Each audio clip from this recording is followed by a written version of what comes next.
tentação no Jardim do Éden. O primeiro alvo de Satanás foi o Jardim do Éden, onde Deus havia colocado Adão e Eva, os primeiros seres humanos. O jardim era um paraíso de beleza e abundância, onde Adão e Eva viviam em harmonia com a natureza e com Deus. As árvores frutíferas, os rios cristalinos e a diversidade de vida animal tornavam o Éden um lugar de paz e felicidade inigualáveis. Adão e Eva, criados à imagem de Deus, desfrutavam de uma comunhão íntima com o Criador, caminhando e conversando com Ele na brisa do dia.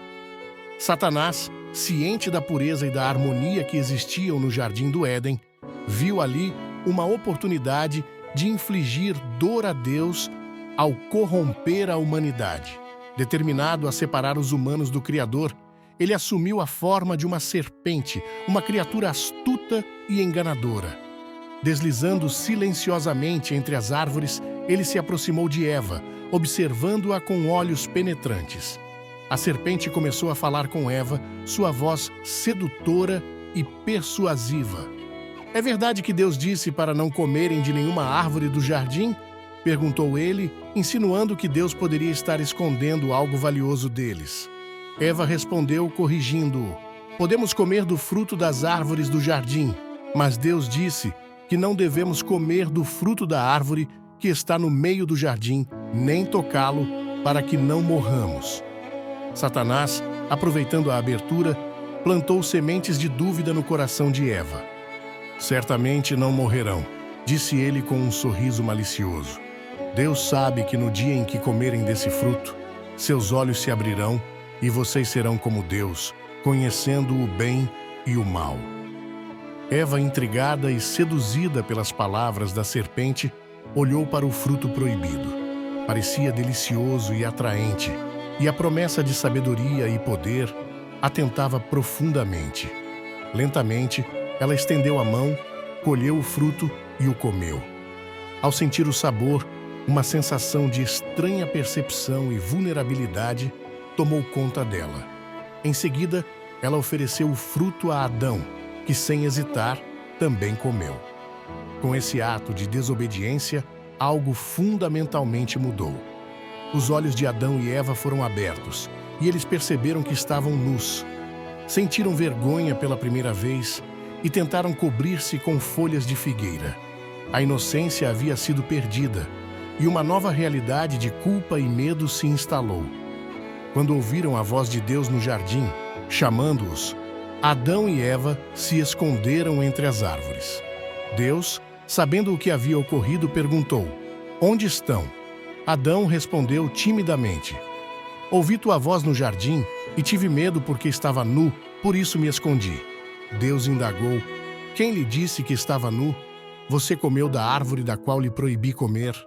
Adão, em sua vergonha e medo, culpou Eva: "A mulher que me deste por companheira me deu do fruto da árvore e eu comi." Eva, por sua vez, culpou a serpente: "A serpente me enganou e eu comi."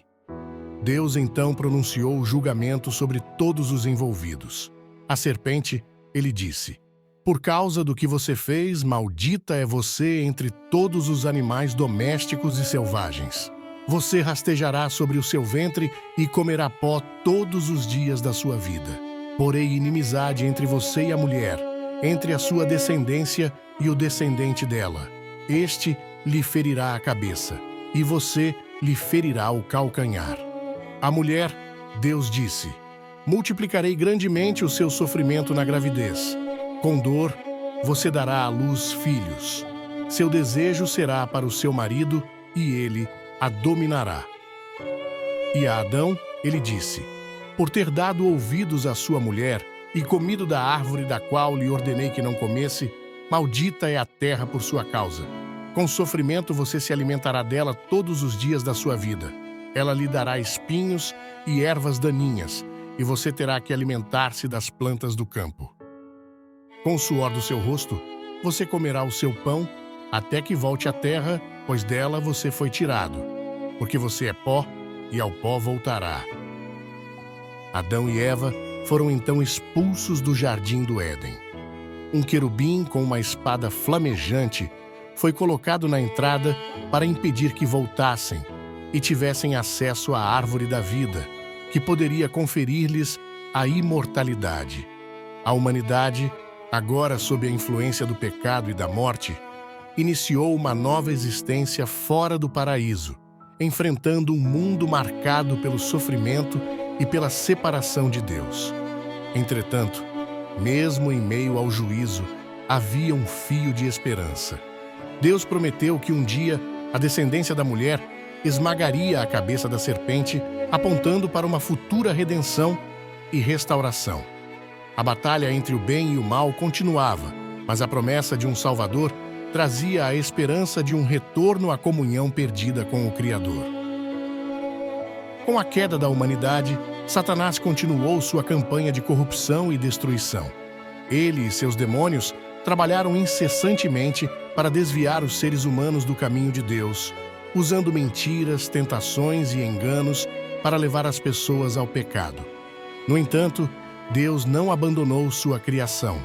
Ele enviou profetas para guiar e advertir a humanidade e, finalmente, enviou seu Filho, Jesus Cristo, para redimir o mundo. A vinda de Jesus marcou o início de uma nova fase na guerra espiritual entre o bem e o mal. Jesus, através de sua vida, morte e ressurreição, derrotou o poder do pecado e da morte, oferecendo salvação a todos que acreditassem nele. Satanás, embora derrotado, continuou a lutar contra o plano de Deus, tentando impedir que as pessoas aceitassem a salvação oferecida por Jesus. Conforme os séculos se passaram, a batalha entre o bem e o mal continuou a se desenrolar na terra e no reino espiritual.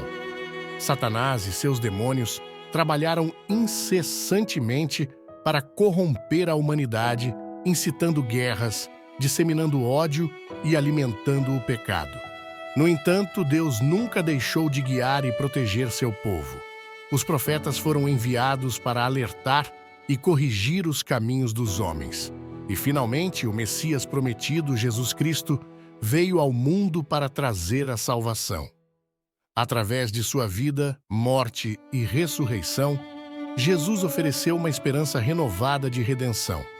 Aqueles que acreditaram nele e seguiram seus ensinamentos encontraram um caminho para restaurar sua relação com Deus. Entretanto, mesmo com a vinda do Salvador, a luta contra as forças das trevas continuou até o fim dos tempos. À medida que os últimos dias se aproximavam, sinais e maravilhas começaram a se manifestar. Os céus se encheram de presságios e a terra estremeceu com catástrofes naturais. As nações se envolveram em conflitos incessantes e a humanidade enfrentou provações cada vez maiores. No meio desse caos, os fiéis aguardavam com esperança e temor o retorno de Cristo e o advento do juízo final. Então, finalmente, chegou o grande dia.